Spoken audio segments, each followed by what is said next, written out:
Bien, ya hablamos del metabolismo de los carbohidratos, lípidos y proteínas y cómo ellos iban todos a coincidir o a confluir en el ciclo del ácido cítrico, donde la finalidad es oxidar el acetil-CoA para producir ATP.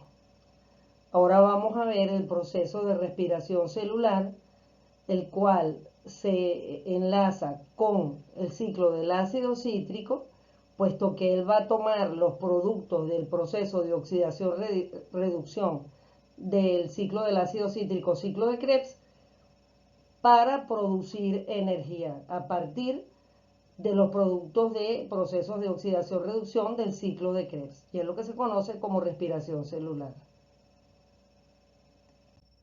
Entonces, fíjense, acá tenemos un poco para que nos ubiquemos en lo que estamos hablando y lo que vamos a ver, que es de la cadena respiratoria.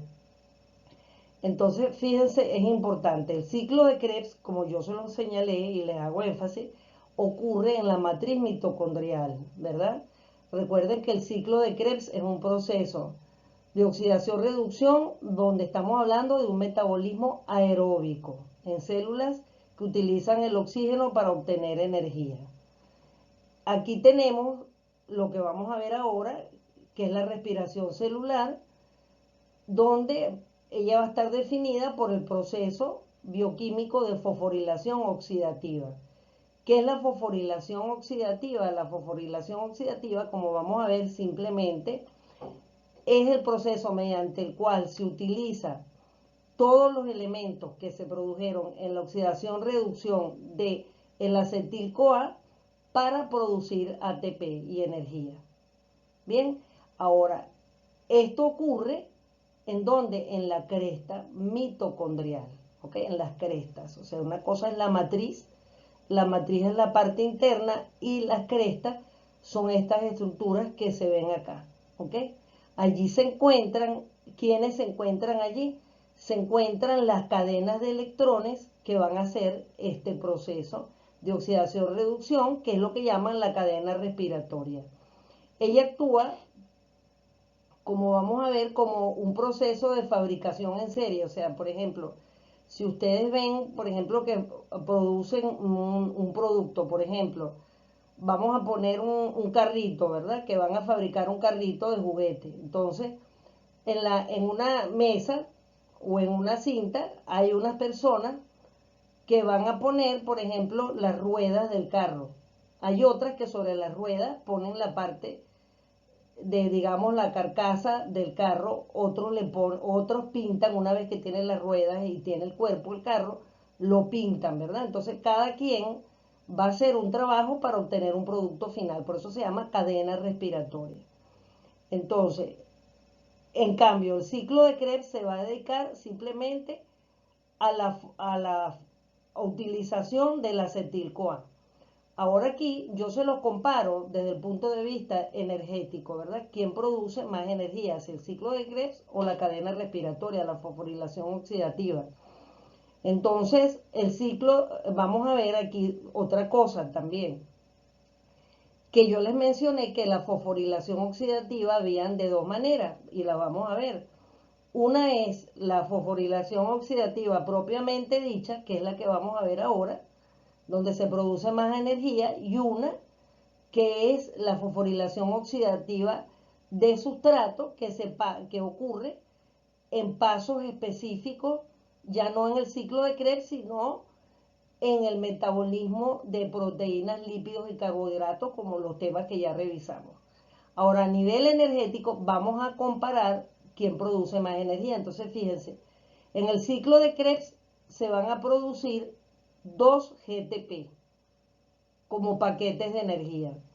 Y también por cada molécula de glucosa que se oxide y se reduzca y forme acetil-CoA, entonces por cada molécula de glucosa se van a formar también 2 ATP.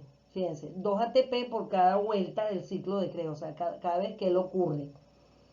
Y la cadena respiratoria va a producir por cada vuelta de ella, cada proceso, 32 ATP. Obviamente, quien produce más energía es la cadena respiratoria.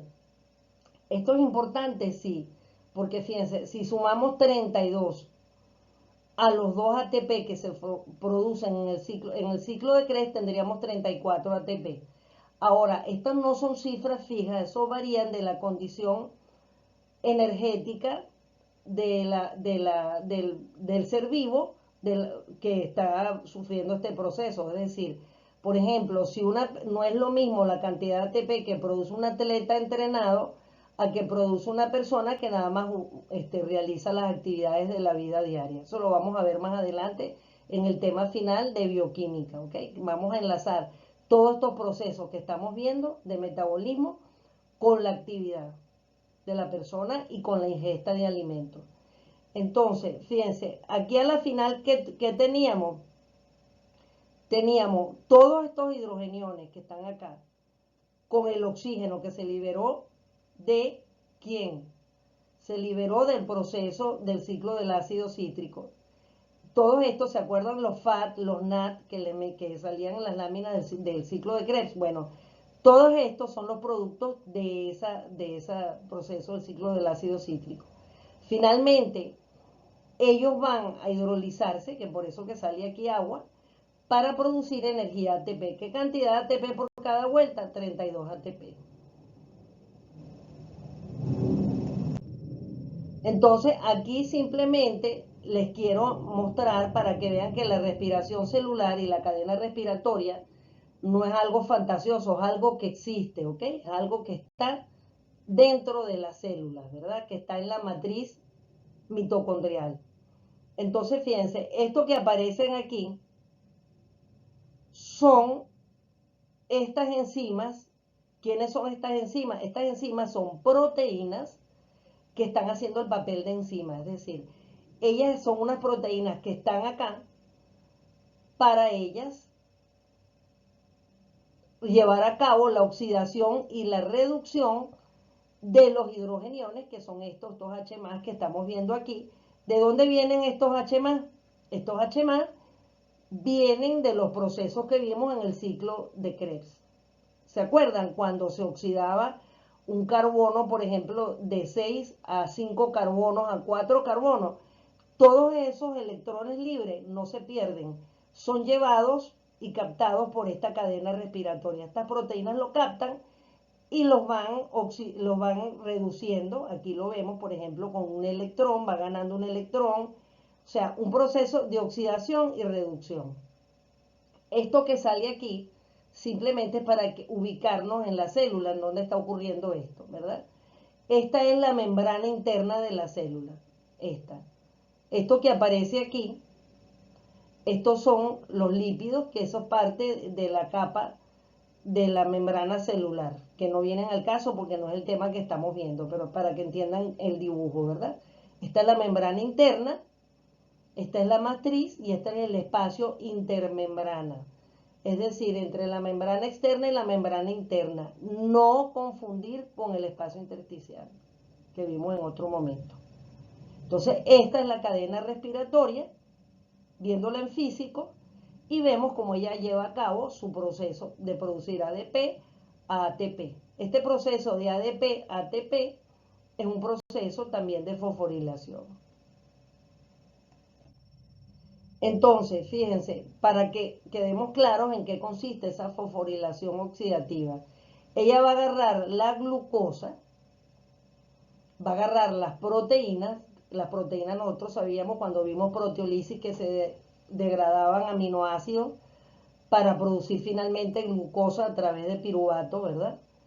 Teníamos los ácidos grasos, que tenemos el glicerol y los ácidos grasos, que son productos de los triglicéridos, como vimos en la lipólisis, y estos ácidos grasos se van a degradar también para ellos, al transformarse, ¿verdad?, producir también piruvato y producir la glucosa que necesita el organismo en una lipólisis.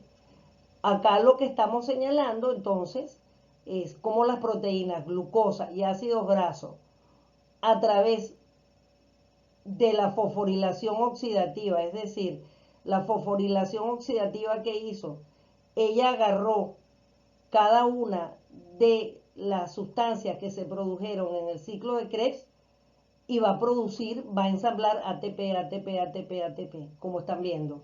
Y finalmente, después de ese proceso de la respiración celular de oxidación-reducción, va a quedar un residuo, ¿verdad? Después de cualquier proceso metabólico queda un residuo. Entonces, ese residuo va a presentarse bajo la forma de dióxido de carbono y de agua. Pero el agua no como tal, agua en el estado gaseoso, y vamos a ver por qué yo digo esto. Recuerden que aquí el H2O me está hablando de oxígeno. Y aquí tenemos carbono con dióxido, con oxígeno, ¿verdad? Entonces tenemos que los elementos finales que quedan de la fosforilación oxidativa, tenemos carbono, agua e hidrógeno. Esto lo pueden relacionar ustedes cuando hablamos nosotros de cuáles eran las biomoléculas más abundantes, ¿verdad? Aquí faltaría cuáles, los fosfatos. Entonces, acá tenemos lo que ocurre en la respiración celular. ¿Por qué se le llama respiración celular? Entonces, fíjense, aquí tenemos el dióxido de carbono, que yo se los acabo de mostrar, que es el producto final después de formar ATP que queda de la cadena respiratoria, y el oxígeno que está bajo la forma de agua, ¿verdad? De H2O. Y ellos van a interactuar. Aquí tenemos el dióxido de carbono y el oxígeno. Ellos van a participar en lo que llamamos la respiración celular. Y esta respiración celular incorpora los nutrientes. ¿Cuáles son los nutrientes? Lo que hemos visto, carbohidratos, lípidos y proteínas. Ahora, finalmente, ¿por dónde se procesa, digamos, o se recicla este dióxido de carbono y el oxígeno? Ellos se van a procesar en un producto final que vamos a ver, bueno, conmigo no lo verán, pero van a verlo más adelante, que es la respiración, el fenómeno de la respiración. Cuando nosotros inhalamos aire y exhalamos aire, estamos expirando dióxido de carbono y oxígeno, y a su vez estamos tomando oxígeno para volver a mantener el equilibrio bioquímico y electroquímico de la sangre.